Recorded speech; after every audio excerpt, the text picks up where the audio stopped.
What's up you guys, it's Dorothy and welcome back to my channel. In today's video we're going to go into chapter 40 of The Murder House by James Patterson and David Ellis, so let's get right into this video. This video may contain sensitive topics and foul language. If you do not wish to continue, I suggest you click off the video now. You have been warned. Chapter 40. After Maddie drives away, I throw on a baseball cap and head to my car. I don't feel like being around here, smelling his lingering cologne, thinking of him. My nerves are still rattled, but I know in my heart that I wasn't going anywhere with him. It was going to happen sooner or later.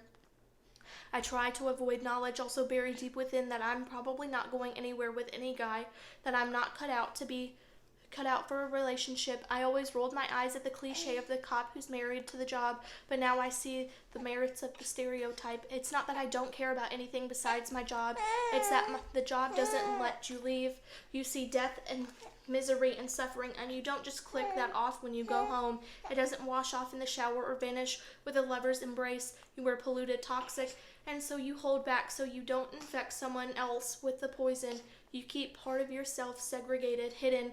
As long as I'm being brutally honest with myself, the truth I've always felt alone, long before I was a cop, always different. The red sheep of the family, I always called myself because of my shiny red hair, contrasted with the blonde hair of Ryan and my parents.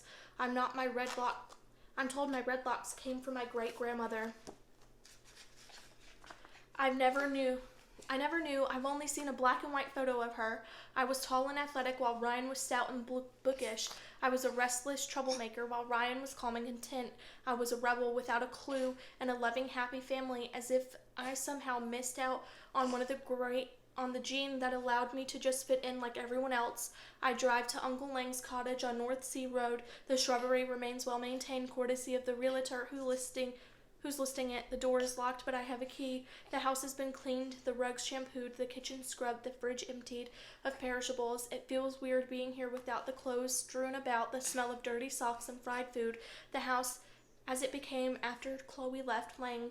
Chloe, Lang said to me when I saw him before he wheeled into surgery. Look up, Chloe. One of the last thoughts was the love of his life, but even they couldn't maintain a relationship. What chance do I have?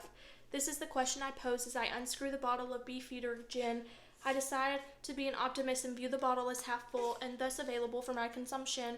Oh, look at me. I'm a cop with an attitude on her last chance in town that gives her sweaty, breathless nightmares almost every night, who drinks too much and can't connect with members of the male species, and with an acting police chief who's no fan of mine, who's probably hoping to run me out, boring me to death with lousy assignments. I'm surprised Maddie only walked out on me instead of sprinting. I find a stray coffee cup in the cupboard, pour myself some gin, and head to Lang's second bedroom, where his remaining effects have been boxed up. A room full of boxes is so lonely. His desktop computer still sits on a simple wood desk with a keyboard on the lower shelf that slides out. I boot up the computer and stare at the screen as it requests a password. I feel a pang in my heart as I type the password Jenna Rose and watch the computer come to life.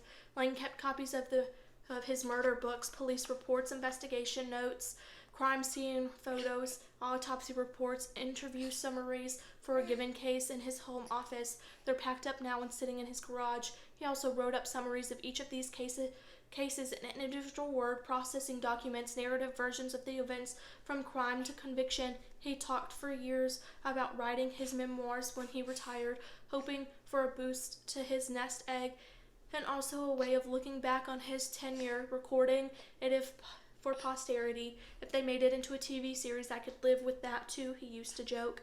There are over 50 files in his cases folder going back decades.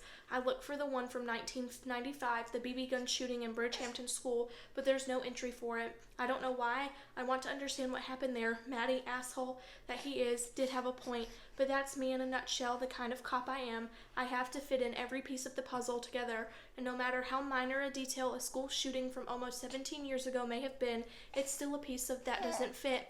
I stare at the home screen of the computer, the icons for the antivirus and the recycle bin, the Microsoft Word file folder. One small file sits in the corner, not in any folder or Word document, entitled Chloe. Look up Chloe, Lang said to me in the trauma center before he died. Look up Chloe. I assumed he meant contact her, let her know what had happened, ask her to come to the hospital. Look up Chloe, the document. I double click on the icon and wait for the document to pop up. A handful of seconds later, it appears. It's a letter dated 2 days before his death. My dearest Chloe, it begins. I have to tell someone, and even now, with you gone from me forever, I want someone to be with you. Oh my God, I say to the empty room as I read the letter. Oh my God. That is the end of this video. I will see you guys in the next one. Bye.